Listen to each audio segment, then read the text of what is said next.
Depression is a silent struggle that affects millions of people worldwide, including those within the Christian community.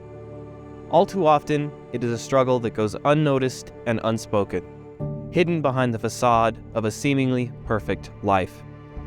That's why we're creating this concept video, to give an example of those who are suffering in silence, and to inspire a movement of empathy, compassion, and most importantly, support within the Christian community. Our story focuses on Nathan, a young Christian struggling with depression. Through Nathan's story, we hope to show the importance of friendship and camaraderie when battling depression. We are devoted to using our resources and creativity to create a film that will impact the lives of those who are struggling. That being said, this is not the final product of our endeavor. This video is meant to show the concepts behind our final film. So, let's take a look and see how our final film might play out.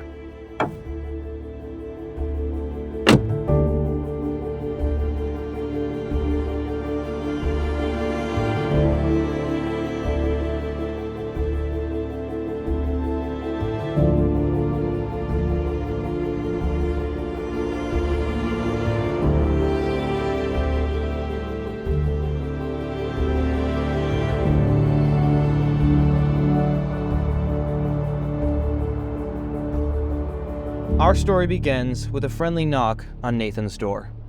His brother asks through the doorway if he wants to go get some food for lunch. While Nathan wishes he had a few more moments of rest, the thought of food does get him up. The tragedy that happened here has taken something from Nathan. A part of his life is now gone. Oh, how he wishes he could have that precious part of his life back, but he can't. What's happened has happened.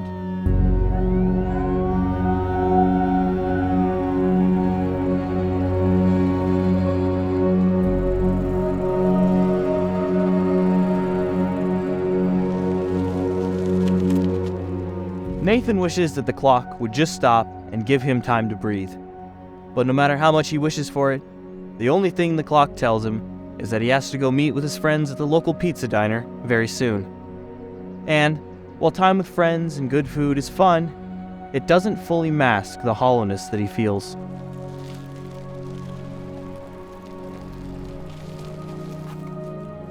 The hollowness that Nathan feels continues to haunt him. But more than that, it confuses him. The past couple months of his life have been so different from anything that he's known. His trust in that past of stability has completely disappeared and left his emotions in an oddly volatile state. He begins to seek solace from the confusion and starts by looking for answers in his church. But the answers he gets don't quite seem to fit his life right now. Nathan goes to a place where he can think on what he heard from the pastor alone. Maybe the quiet will help him sort out his emotions and find the answers he's looking for. But he finds no answers there. The only conclusion that Nathan comes to is that this place is quieter than before, and decides to go back home.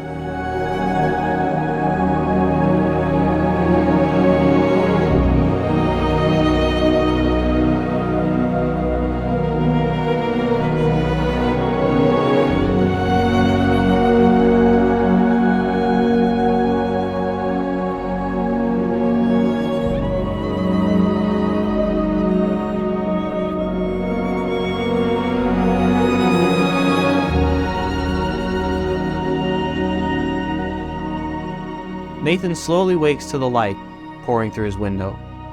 The weight of another empty day weighs heavier on his shoulders than before. Odd feelings of discomfort seem to have come up within himself overnight. Later that day, Nathan's mother arrives. He wonders why she would be at his place. As he steps into the hall, he hears noises coming from his brother's old bedroom. As he looks inside, he sees his mother arranging and boxing his brother's belongings. This doesn't feel right. It seems like they're burying his brother all over again. The unexpected swell of emotion makes him question his mother and why she would do this. Nathan can't be there. Too much to process in too little time. Nathan heads for the door with only one place in mind. His place of escape, the cliff. But the cliff offers no relief for Nathan. only more of the painful memories. The days begin to blend into one unending haze for Nathan. He fails to find the motivation that he needs to continue on with his life. The hollowness that he feels only continues to grow by the day. He sees that Dylan is calling him, but dismisses the call. Why would Dylan want to hear how he really feels anyway? Dylan begins to wonder at Nathan's lack of response. Maybe he was just unusually busy today. He decides not to worry about it until after he has finished his resume. As he types up the final few words to his resume, the feeling of worry sets in. He's surprised to see that Nathan has not responded. He decides not to worry about it until after he has finished his resume. Dylan quickly reads over the contents of the email, which notifies him that they have an opening for an interview later that day. He tries to remain excited, but his worry for Nathan only grows. Somewhat nervously, he decides to give Nathan another call, only to be met with no reply. After reasoning for a little longer, he decides to call Nathan's workplace and ask if he is there today. A cold shock hits Dylan as they inform him that Nathan was let go some time back. The decision of what to do next bothers him. This behavior is unusual for Nathan, worryingly unusual. But if he goes to see Nathan, he may miss his job interview. Dylan decides to pray about it, and after waiting for a few moments, an internal nudge moves him to go check on Nathan.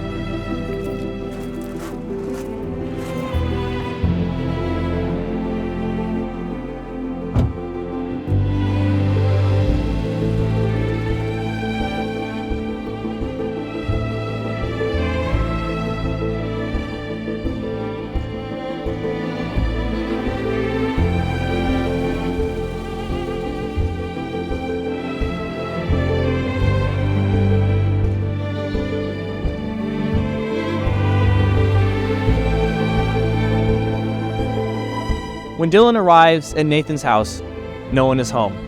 Nathan doesn't have a job, so where would he go? Dylan decides to give Nathan one more call, only to hear his phone ringing in the other room. As he goes to grab the phone, he sees a note written to Nathan in his mother's handwriting. Below her handwriting are the words, "Sorry, Mom," written in Nathan's handwriting. But where should he go? Where should he look? He turns Nathan's phone over and sees a picture of the cliff that he has for the lock screen.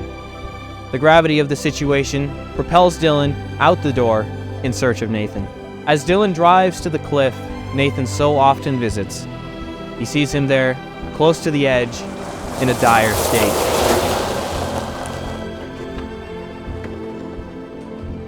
Nathan? Nathan, what are you doing?